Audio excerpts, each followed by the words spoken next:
बनाया गया तो सीधे तौर पे एक झुनझुना मेरे हाथ में थमाया गया कि पार्टी के राष्ट्रीय अध्यक्ष, संसदीय बोर्ड के अध्यक्ष एवं सदस्यों का मनोनयन करेंगे। अब पार्लियामेंट्री बोर्ड का हम अध्यक्ष बन गए और उसके बाद हम सदस्य भी मनोनीत नहीं कर सकते हैं। इसी का मतलब निकाला जाता है कि बहुत इज्जत दी गई। देखिए, पार्लियामेंट्री बोर्ड का अध्यक्ष मुझको जरूर बनाया गया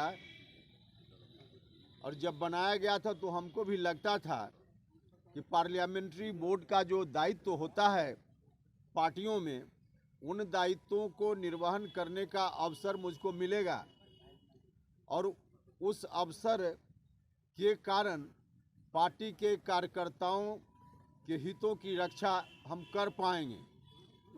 लेकिन बाद में पता चला कि पार्लियामेंट्री बोर्ड का जो अध्यक्ष मुझको बनाया गया तो सीधे तौर पे एक झुनझुना मेरे हाथ में थमाया गया। पार्लियामेंट्री बोर्ड का अध्यक्ष मुझको जिस दिन बनाया गया था उस दिन पार्टी के संविधान में पार्लियामेंट्री बोर्ड के अध्यक्ष के बारे में कुछ नहीं लिखा हुआ था।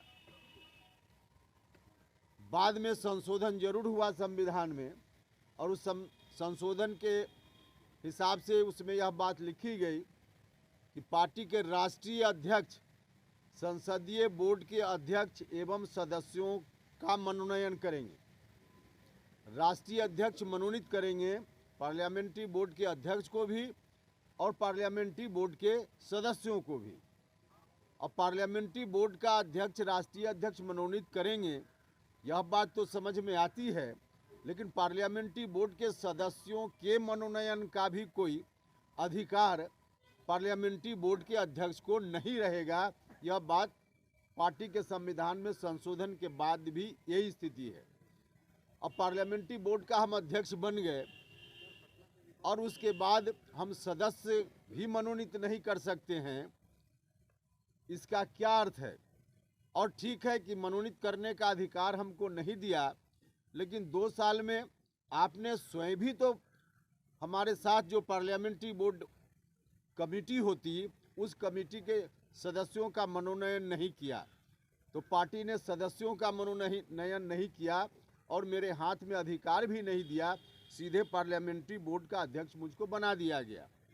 तो यह संवैधानिक स्थिति पार्टी के अनुसार मेरी पार्लियामेंट्री बोर्ड के अध्यक्ष होते हुए आज भी यही है, जहां हम एक मेंबर भी नहीं बना सकते। यह तो पार्टी के संविधान की बात हुई। अब व्यवहार में देखिए, पार्लियामेंट्री बोर्ड के अध्यक्ष या बाकी पूरी कमेटी यदि होती तो उसका अधिकार होता है, उसका काम होता है, उसका फंक्शन होता है कि जब भी पार्टी में किसी भी चुनाव के संदर्भ में उम्मीदवारी का चयन करना हो तो पार्लियामेंट्री बोर्ड बैठकर उस पर विचार करता है। एक तो कमेटी ही नहीं तो पार्लियामेंट्री बोर्ड बैठकर विचार क्या करे। लेकिन व्यक्तिगत रूप से पार्लियामेंट्री बोर्ड के अध्यक्ष होने के कारण कोई सुझाव कभी मुझसे मांगा गया हो तो इसकी भी आवश्यकता नहीं समझी गई। कई चुनाव हुए, विभिन्न विधानसभा क्षेत्रों में उपचुनाव हुए, एमएलसी के चुनाव हुए, स्थानीय निकाय से जो एमएलसी का चुनाव होना था उसमें उम्मीदवार चयन करने की स्थिति आई। बाकी जो विधानसभा कोटा से एमएलसी या राज्यसभा के सदस्यों की उम्मीदवारी, कई मौके आए जहां पार्लियामेंट्री बोर्ड की भूमिका हो सकती थी, लेकिन पार्लियामेंट्री बोर्ड के अध्यक्ष रहने के बावजूद कभी पार्टी की ओर से मुझको बुलाकर पूछा तक नहीं गया कि इसमें किसको उम्मीदवार बनाया जाए या नहीं बनाया जाए। हाँ, हमने खुद कई बार सुझाव अपनी ओर से जरूर जाकर दिया, माननीय मुख्यमंत्री जी को भी और राष्ट्रीय अध्यक्ष जी को भी, लेकिन हमारे सुझाव पर कभी कोई ध्यान नहीं दिया गया। हमको बुलाकर सुझाव लेने की बात तो दूर रही, जो हमने सुझाव दिया उस पर भी कभी पार्टी ने ध्यान नहीं दिया। और सुझाव देने के क्रम में सिर्फ एक चीज हम चर्चा करेंगे। अगर हमारी बात गलत होगी तो राष्ट्रीय अध्यक्ष जी खंडन कर सकते हैं, प्रतिक्रिया दे सकते हैं, या माननीय मुख्यमंत्री जी भी बोल सकते हैं।